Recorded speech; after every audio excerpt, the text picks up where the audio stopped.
Hey everyone, I am Brady Briggs, bringing you another episode of the Combat Logic. Joining me back is my co-host Tyler Avery. How you doing, Tyler? Good. How are you doing today, man? Good, man. It's been about a week. So we got a really big card coming up this weekend. Let's see, we got 9 fights on the prelims. When's the last time you seen that? And then a 6 fight main card. Starts out with Luis Smoke and Vince Morales. That's a really good fight. Alex Morono is fighting Mickey Gall in the second fight on the prelims. What do you think of that one? Yeah, Mickey Gall's one of those guys that even though he really hasn't established, ranking or Mhm. or or beating any high level guys in a while, he's still a guy that people like to watch just Mhm. because he's had the chance to prove himself a little bit against guys like Sage Northcutt. Kind of That was got a the hype surprising going for one. him, and CM Punk obviously. I like to see Mickey Gall fight. Alex Moreno is a dog. Yeah. I I feel like that'll be a war of attrition. I Yeah, feel like Alex Moreno is just a pinch better in the overall MMA game. Gall's probably got better BJJ. yeah, Uh, they're both black belts in Brazilian Jiu-Jitsu, which is interesting about that. That's how I see Gall winning this fight. But honestly, we still don't know everything Gall has. Like, right. you know what I mean? We haven't seen much out of him. I think Morona's going to take it, but I'm really interested to see it.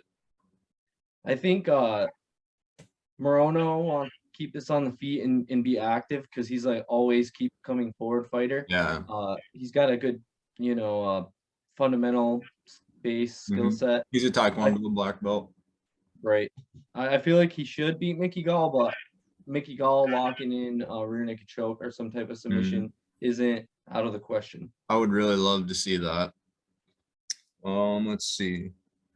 Claudio Playlace is fighting Chris Gruschmacher.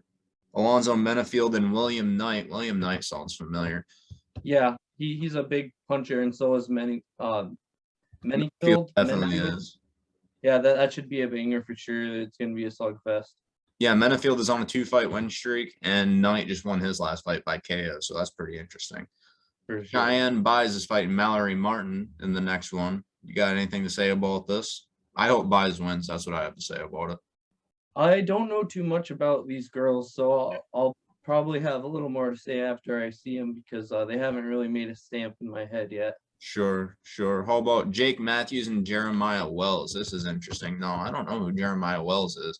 Jake Matthews is someone that I really predicted to go like a lot further than he has. Like he had so many fundamental skills when he was just like 18, 19 years old when he made his UFC debut.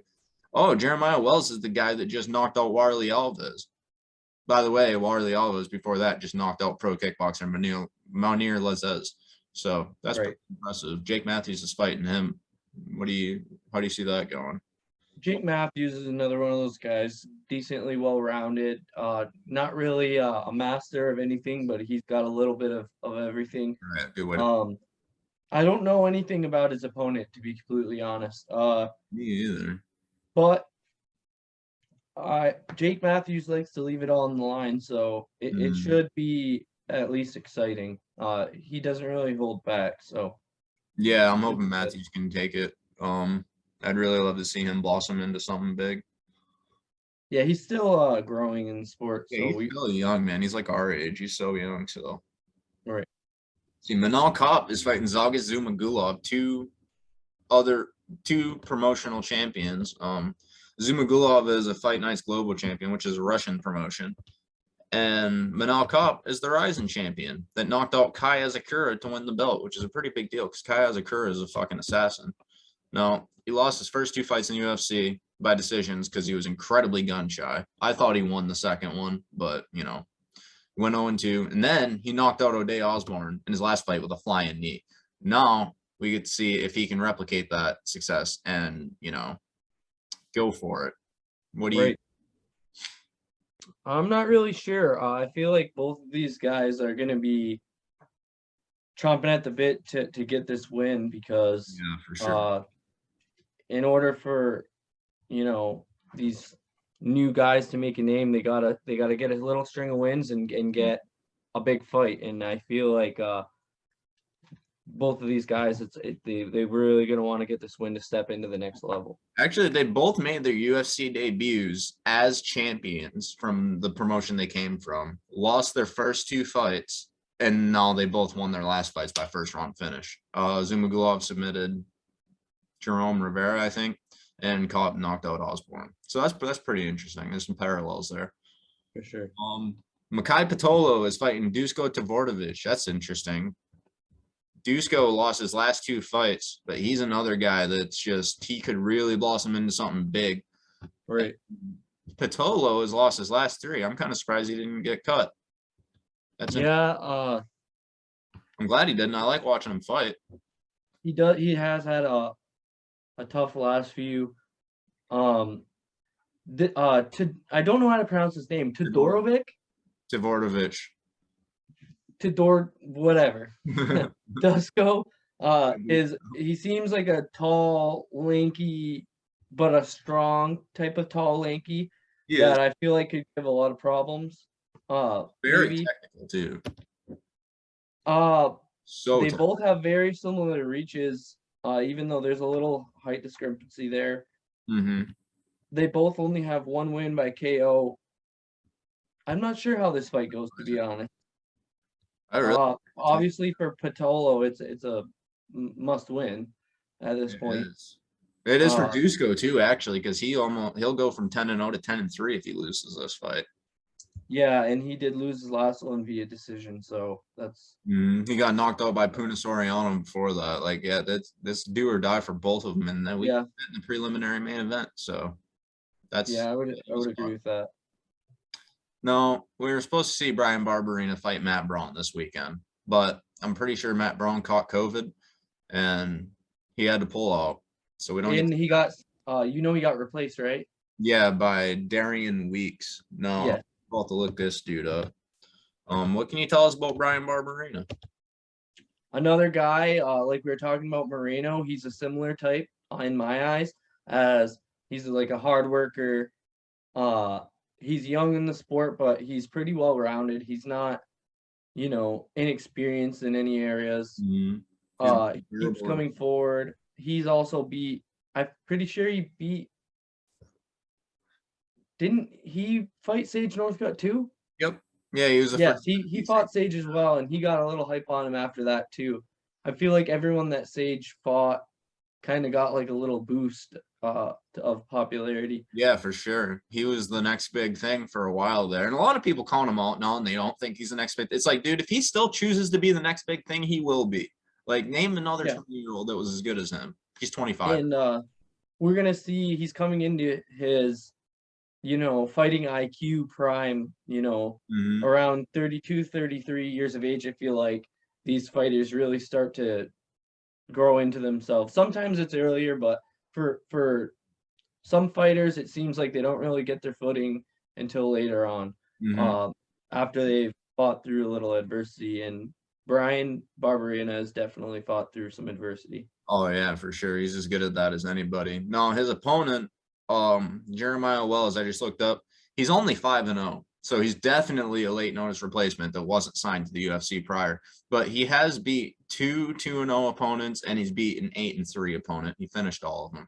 So Barbarina's probably going to win, but, give Weeks the anything can happen. Brennan Allen is fighting Chris Curtis, which is a pretty good fight. Chris Curtis is the guy, he just knocked out fucking somebody in his last fight. He was getting pieced up too, and he won the fight by knockout. And then Brennan Allen, dude, this kid is a fucking beast too. He's only 25 years old. He's got about as good of offensive MMA wrestling, MMA grappling as you can have. He's got good submissions. It's ground upon. It's fucking vicious. What do you think of this? Yeah, another well-rounded fight. I feel like for at least in Brendan Allen, he's a well-rounded fighter. Yeah, his striking. Chris Curtis is one of those guys you just can't count out, though. I think he proved that. So tough and he's aggressive. He hits hard. He's not. You're not going to discourage him from trying to win the fight in the later rounds just because you were beating him. Yeah. He's also one of those guys. He actually has the slightly longer reach, even though he's shorter. We were looking at that earlier with another fighter. Chris Curtis. Yes, Chris Curtis has a 75.5-inch reach, which is decent for 5'10". Yeah, I was gonna His say opponent is that's surprising. 6'2" and only has 75 inches, so it's a half-inch advantage with a 3-inch or a 4-inch disadvantage in height. I'm gonna So go. that's interesting. I always think that's interesting when a shorter fighter has much longer, or not much longer arms, but even longer arms when you're much Especially when shorter. Chris is as powerful as he is, Brennan has to be wary of that because Brennan got knocked out by Sean Strickland. Sean Strickland doesn't finish anybody. No offense, like he's a great fighter. He doesn't finish anybody. So He puts pressure on you, but he's not going to clean you with one shot. Chris right, Curtis has explosive one-shot knockout not with one of the ability. right. Yes, he does. Yeah, I think Allen's probably going to take him down to maul him, but we will see. Jimmy Crute is fighting. Man, this is such a good fight. Jimmy Crute and Jamal Hill. Now, Hill is coming off a loss to Paul Craig, the only loss of his career. Crute's coming off a loss to Anthony Smith, where he got injured. Experience too played a factor in that. Yeah, it He's did. only 25 years old. Yeah, dude, they're both so well. Actually, Hill, I think, is like 30. He's not that very inexperienced. But dude, this is like a prodigy versus prodigy fight.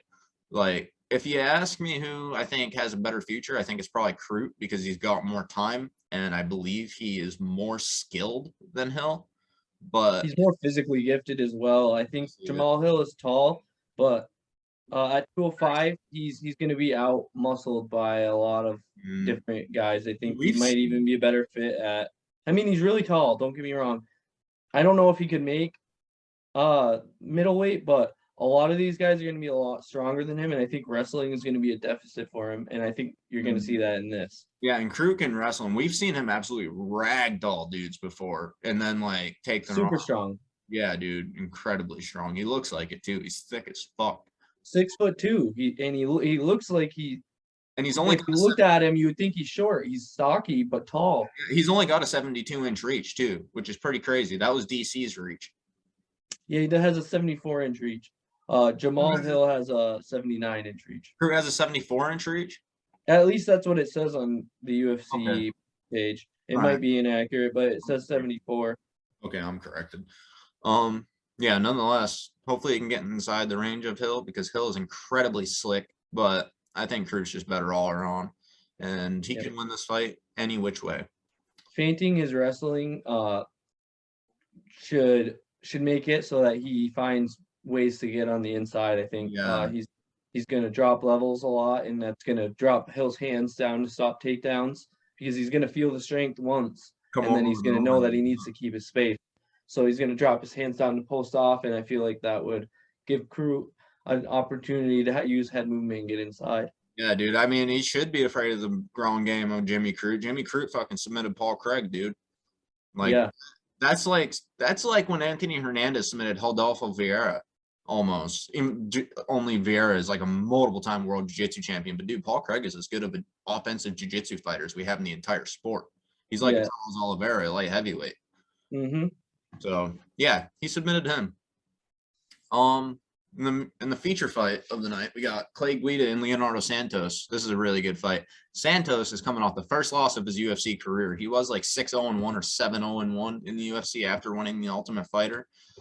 He got knocked out in the very last second of the third round against Grant Dawson, which, you know, Dawson is incredibly skilled. And Clay Guida is a perfect example of what you just said earlier, and that's that fighters get better as they grow older. Like their mentality comes into a prime. Get smarter. Yeah. His body is so far past his prime. You can tell it just by looking at him. It looks like his muscles have degraded, kind of like Jim Miller's. Like his body just doesn't look the same anymore. But his striking has gotten so much better over the years. Yeah. It's so crazy to see. Because he's not the same guy, but he's a little bit better than he was. I think his wrestling and his strength may have fallen off a little bit, but if he's kind of an unorthodox specialist. That's exactly. And I feel like as the years have gone on, he's learned to use his skill set and double down on his skill set more instead of trying to develop his weaknesses. I feel like he's really focused on takedown timing, when to explode in with his strikes, what risks he should be taking. Those things, I feel like he's really found his way in, and he's really started to improve on. Yeah, The things that he's already really good at, and that those are what is carrying him through, I think. dude. Leonardo Santos is also a very old fighter as well. He's Yes, he is. They're both. 39 for Guida and 41 for Santos. Yep, yep. I So was they're gonna say, both very old. Guida just went to a split decision with Mark Madsen in his last fight, and Madsen's an undefeated Olympic silver medalist in freestyle wrestling. Um, so that's pretty impressive. He almost beat him. He could have gotten that decision, and it wouldn't have been controversial. But Right. Santos is about as good of a grappler as we got in the sport too, and his striking is so underrated. That cross comes out of nowhere. He's knocked a few people out with it. I think he takes this one, but it's going to be interesting. I'm very excited to see it. I think for this fight, Clay Guida absolutely has to take down Santos, and I he agree, but has to submitted if he keep his does. distance and dance around a little bit on the feet, create angles, and then time a really good takedown because he's much shorter. He's 5'7", Clay Guida versus 6 foot tall Santos. Uh-huh. And that with the striking difference, it could be kind of dangerous for Clay Guida. So he really has to go in with a smart game plan, I think, for this. I mean, if it hits the mat, I think he gets submitted too, honestly. Like, I'm not saying he can't win this fight, but I think on the feet he's beat, on the ground he's beat. Maybe if he can tie up with Santos and just like keep him along the cage or something, then Yeah, wear if him. he has to pull a trick out of his hat for sure. All right, this co-main event, dude. This is something to be excited about. We got pro kickboxing champion versus pro kickboxing champion, Brad Riddell and Raphael Fiziev, rather. Brad Riddell went 59-8 in pro kickboxing. Raphael Fiziev went 39-8. They're both doing really well in the UFC too. I'm pretty sure neither of them have lost since making their debuts. Let's see. Brad Riddell has gone 4-0 in the UFC, and Raphael Fiziev has gone 4-1 in the UFC. They're Okay. both on 4 fight winning streaks. Yep, they're both on 4 fight winning streaks, and they're both 10-1. That dude, there's so many parallels here. Both kickboxing champions, both have 8 kickboxing losses, both are 10-1, both on 4 fight win streaks. That's remarkable. Let's see their dimensions. Are they the same too? Roughly, yeah, they're built kind of exactly the same. 5'8", 5'8", That's crazy. Dude, this is gonna be a good fight, man. This is crazy. I didn't even know half of this shit. Something to think about too is Brad Riddell is coming over a win over Drew Dober. Raphael Fiziev is coming off a unanimous win over Bobby Green. Yeah. So neither of those guys are slouches. So this is a big fight for them. This could be a breakout fight for both of them. They both have already faced, recognizable names of well-rounded, decent fighters in the UFC. They're gonna face basically what you would see on paper as their equal. Yeah. And I feel like the winner of this really could, flutter into, a more prestigious fighting career. I think this is about as good of a matchup as they could have made. This is like seriously perfect. Like it's on paper, it's perfect. Hopefully, they actually don't nullify each other and they actually throw. yeah, and they're both, not only are they built the same, like they're both built like wrestlers. Like it's so weird. They're not even built like strikers. Thick core, strong, stocky guys. Yeah, dude. Rydell's back, dude. Look at his back. He looks like someone has done Greco and judo his whole life. And his traps and his lats are just ridiculous. Unbelievable, man. Unbelievable. But with that, let's get into the main event. This is a really good fight. I wish it wasn't made, but it's a really good fight. So, Rob Font is fighting Jose Aldo, and I want to go over Font's last 4 fights. He beat Sergio Pettis, who is now the Bellator bantamweight champion. He beat a 25-2 Juan Archuleta to get it. He's defending against a 29-3 Kyoji Horiguchi this weekend. Okay, so that's the first. Ricky Simone, LFA champion. Marlon Moraes, 6-time World Series of Fighting champion. And then Cody Garbrandt, UFC champion, that beat the biggest bantamweight ever handily. So that's really unbelievable. He beat 4 champions, 3 world champions in his last 4 fights. And then Jose Aldo's on a 2-fight win streak for the first time since 2018 against Marlon Vera and Pedro Munoz. So the reason I didn't want this fight to be made is because Rob Font is really good, but more so than anything because it's 5 rounds. No, if Aldo uses his leg kicks like consistently, because Font is mostly a boxer, just like Calvin Kattar, his teammate, he's susceptible to being kicked. So if Aldo can use his leg kicks and not try to knock him out, because I don't think he's going to do that, he could win this fight. But if he doesn't do that, it's gonna, I don't know, man. Rob Font is for real. Well, I can go ahead and put money on the fact that I'm pretty sure this is going to be a war because Oh yeah. Jose's been in there with everybody and is as tough as they come, even in his old age. And Rob Font has also been around for quite a while. Both of these guys know what it feels like to fight their ass off in a really close, hard fight, multiple times.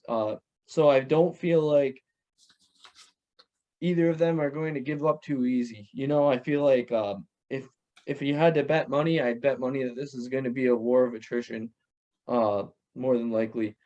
Also,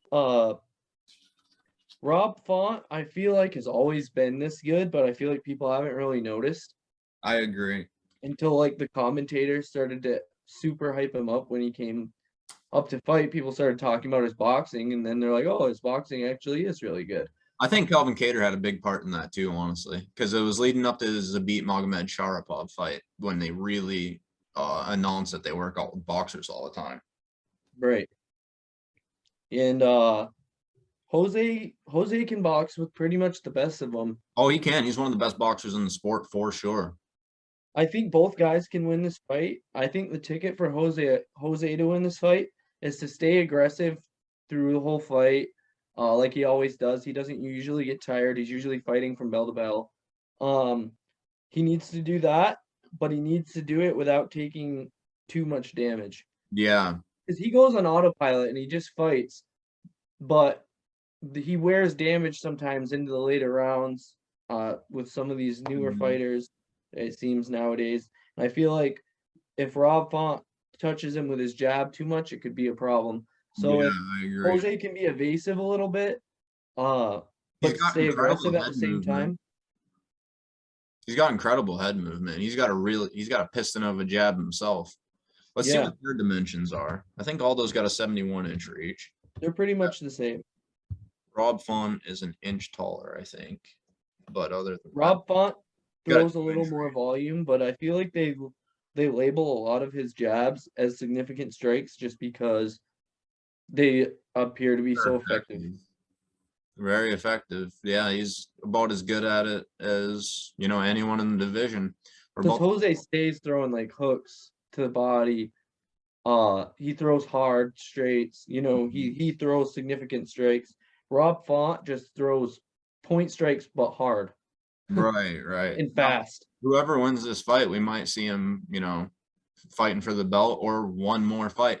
Like Rob Font wins this fight, we could see him and TJ or him and the Jan Sterling winner. Same with Aldo, dude. Those are all such great matchups. Yeah, Jose is always one fight away from a title shot. Yeah, man. He's looked good these last couple fights, man. He's like, learned how to pace himself, learned how to, pick his shots. And, I'm really happy, dude. I'm so happy to see him have a career turnaround because it wasn't looking good for him for a while there.